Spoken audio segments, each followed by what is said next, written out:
Hi friends, అందరికీ నమస్కారం. Welcome to our channel. ముందుగా నా ఛానల్ని సబ్స్క్రైబ్ చేసుకున్న వాళ్ళందరికీ థ్యాంక్ యూ సో మచ్ అండి. నా వీడియోస్ చూస్తున్న వాళ్ళందరికీ కూడా థ్యాంక్ యూ సో మచ్ అండి. నా వీడియోస్ కనుక మీకు నచ్చినట్టయితే లైక్ చేయండి, షేర్ చేయండి, నా ఛానల్ని సబ్స్క్రైబ్ చేసుకోండి. ఈరోజు వీడియోలోకి అయితే వెళ్దాం. ముందుగా నేను పులిహోర చేసుకుంటున్నాను. పులిహోర చేయడం కోసం బియ్యాన్ని 2-3 సార్లు శుభ్రంగా కడుక్కొని కొద్దిసేపు నానబెట్టుకొని స్టవ్ పైన పెట్టుకొని రైస్ని కుక్ చేసుకుంటున్నాను. చింతపండు రసం కోసం చింతపండును నానబెట్టుకొని చింతపండు రసం తీసుకొని పచ్చిమిరపకాయలు, పసుపు, కరివేపాకు, కొద్దిగా ఆయిల్ని అయితే వేసుకున్నాను. ఇప్పుడు చింతపండు రసంని కూడా స్టవ్ పైన పెట్టుకొని కుక్ చేసుకుందాం. రైస్లో కొద్దిగా పసుపు, ఆయిల్ వేసి అయితే నేను రైస్ని కుక్ చేసుకుంటున్నాను. రైస్లో వాటర్ మొత్తం ఎగిరిపోయాయి. మొత్తం ఒకసారి కలుపుకొని మూత పెట్టుకొని రైస్ని మగ్గించుకుందాం. ఇప్పుడు పులిహోర పొడి కోసం ఒక చిన్న కడాయిని స్టవ్ పైన పెట్టుకొని 1/2 టీ స్పూన్ జీలకర్ర, 1/4 టీ స్పూన్ మెంతులు, 1/2 టీ స్పూన్ ఆవాలు, 2 ఎండుమిరపకాయలను వేసుకొని దూరగా వేయించుకోవాలి. ఇది పులిహోర పొడి కోసం. వీటిని చల్లారబెట్టుకుందాం. ఇక్కడ రైస్ కూడా కుక్ అయిపోయింది. స్టవ్ ఆఫ్ చేసుకొని రైస్ని పక్కన పెట్టుకుందాం. ఇక్కడ చింతపండు రసం కూడా దగ్గర పడిపోయింది. చింతపండు రసంని కూడా పక్కన పెట్టుకుందాం. ఇప్పుడు రైస్ని ఒక బేషన్లో వేసుకొని చల్లారి పెట్టుకుందాం. ఇప్పుడు రైస్లో టేస్ట్కి సరిపడా ఉప్పును, కొద్దిగా ఆయిల్ వేసుకొని మొత్తం కలిసేలాగా కలుపుకోవాలి.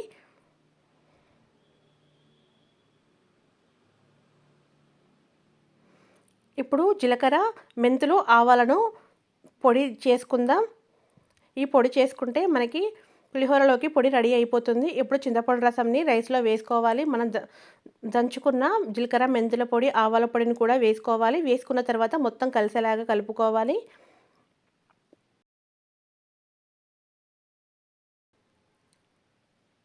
ఇప్పుడు స్టవ్ పైన ఒక కడాయిని పెట్టుకొని పులిహోరలోకి పోపును అయితే పెట్టుకుందాం. ఆయిల్ వేసుకొని జీలకర్ర, ఆవాలు, ఎండుమిర్చి, పల్లీలు, పెసరపప్పు, శనగపప్పు, మినపప్పు వేసుకొని పచ్చిమిరపకాయలను కూడా వేసుకోవాలి. వేసుకున్న తర్వాత కరివేపాకును కూడా వేసుకోవాలి. ఇవన్నీ వేగిన తర్వాత చివరిలో పసుపునైతే వేసుకోవాలి. ఇవన్నీ వేసుకొని మనం పోపు పెట్టుకున్న ఈ పోపునైతే మనం ముందుగా పులిహోర పులుసు కలిపి పెట్టుకున్న రైస్లోనైతే వేసుకొని మొత్తం కలిసేట్టుగా కలుపుకోవాలి. పులిహోరనైతే నేను 2-3 టైప్స్గా చేస్తూ ఉంటాను. అందులో ఇది ఒక రకం. మీరు కూడా పులిహోరని ఎలా చేస్తారో కామెంట్ చేయండి. నేను చాలా సింపుల్గా చేసుకుంటాను, కానీ బాగుంటుంది. మీరు ఎలా చేస్తారో కూడా కామెంట్ చేయండి. కందగడ్డ కూడా ఉడకబెట్టుకొని రెడీగా ఉంచుకున్నాను. ఇవి మార్నింగ్ ప్రసాదంగా పెట్టాను. ఈవినింగ్ ప్రసాదం చేయడం కోసం రవ్వ లడ్డూలు చేద్దామనుకుంటున్నాను. అందుకోసం 1 కప్పు బొంబాయి రవ్వనైతే తీసుకున్నాను. బొంబాయి రవ్వలో కొద్దిగా పాలను వేసుకుంటూ రవ్వనైతే కలుపుకోవాలి. కొంచెం లూజ్గానే కలుపుకోవాలి, ఎందుకంటే రవ్వ వాటర్ని అబ్జర్వ్ చేసుకుంటుంది కాబట్టి కొంచెం లూజ్గానే కలుపుకోవాలి. 1 టీ స్పూన్ నెయ్యిని అయితే వేసుకొని మొత్తం కలిసేట్టుగా కలుపుకోవాలి.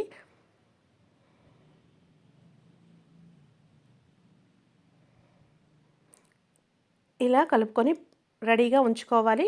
ఒక పావు గంట సేపు పిండిని అయితే పక్కన పెట్టుకుందాం. ఒక 15 మినిట్స్కి పిండి సెట్ అయిపోతుంది. తర్వాత పిండిని తీసుకొని ఒక 2-3 మినిట్స్ ఇలా నీట్ చేస్తూ కలుపుకోవాలి. ఇలా కలుపుకున్న తర్వాత మనం కలిపి పెట్టుకున్న పిండిని ఉండలుగా చేసుకోవాలి. నాకైతే ఈ సైజు పిండికైతే 3 ఉండలు అయితే వచ్చాయి. ఇప్పుడు వీటితో మనం చపాతీ చేసుకుందాం. ఇలా రవ్వ లడ్డూలు ఫస్ట్ టైం చేసే వాళ్ళకి కూడా చాలా బాగా కుదురుతాయి. అంతేకాకుండా పాకంతో అవసరం లేకుండా చాలా ఈజీగా రవ్వ లడ్డూలను చేసుకోవచ్చు. నేనైతే డైరెక్ట్గా తాల్చుకుంటున్నాను.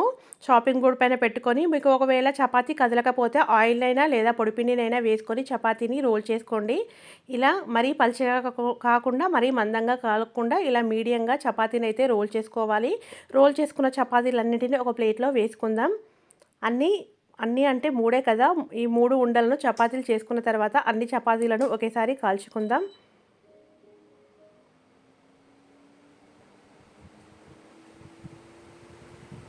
ఒకవేళ మీకు ఎవరైనా కాల్చే వాళ్ళు ఉంటే డైరెక్ట్గా చేసుకుంటూ కాల్చుకోవచ్చు.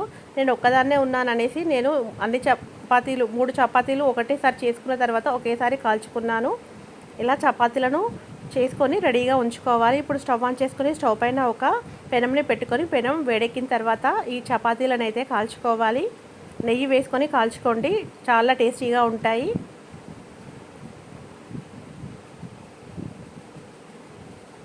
ఇలా రెండు వైపులా దూరగా కాలిన తర్వాత చపాతీని తీసుకొని పక్కన పెట్టుకోవాలి.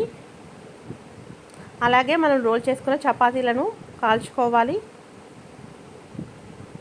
నెయ్యి వేసుకుంటూ కాల్చుకోండి. రవ్వ లడ్డూలను మీరు ఎలా చేశారో కూడా కామెంట్ చేయండి. నేను బెల్లంతో చేశాను, చక్కెరతో కూడా చేసుకోవచ్చు, కానీ నేను కొంచెం హెల్తీగా ఉంటుందనేసి బెల్లంతో చేశాను.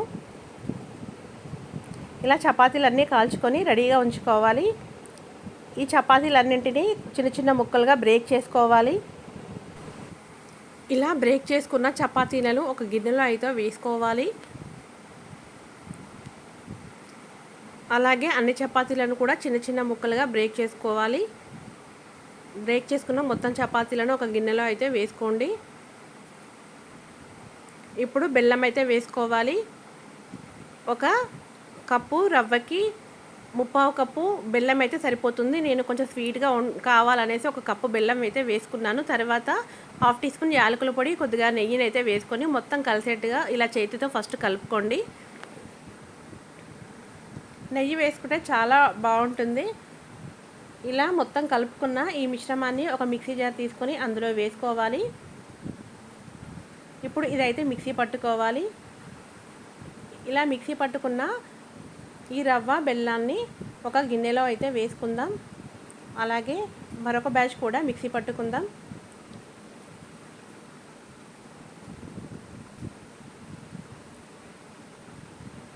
ఇలా మిక్సీ పట్టుకున్న దీన్ని ఒక గిన్నెలో అయితే వేసుకోవాలి. ఫస్ట్ టైం చేసే వాళ్ళకి కూడా ఇలా బెల్లం రవ్వ లడ్డూలు చాలా బాగా కుదురుతాయి. చిన్నపిల్లలు కూడా చాలా ఈజీగా చేసుకోవచ్చు. పాకం పట్టే పని లేకుండా చాలా ఈజీగా చేసుకోవచ్చు. ఇలా కొంచెం కొంచెం బ్యాటర్ని అయితే తీసుకొని ఇలా లడ్డూలను చుట్టుకోవాలి. చుట్టుకుంటే సరిపోతుంది. మీకు కావాల్సిన సైజులో లడ్డూలను అయితే చేసుకోండి. నేనైతే కొంచెం మీడియం సైజులో చేసుకుంటున్నాను. రవ్వ లడ్డూలను మీరు ఎలా చేస్తారో కూడా కామెంట్ చేయండి. ఈ రవ్వ లడ్డూను నేను బెల్లంతో చేశాను, చక్కెరతో కూడా చేసుకోవచ్చు. ఈ వీడియో ఇంతటితో ఎండ్ చేస్తున్నానండి. నా వీడియోస్ కనుక మీకు నచ్చినట్టయితే లైక్ చేయండి, నా ఛానల్ని సబ్స్క్రైబ్ చేసుకోండి. Thank you so much for watching.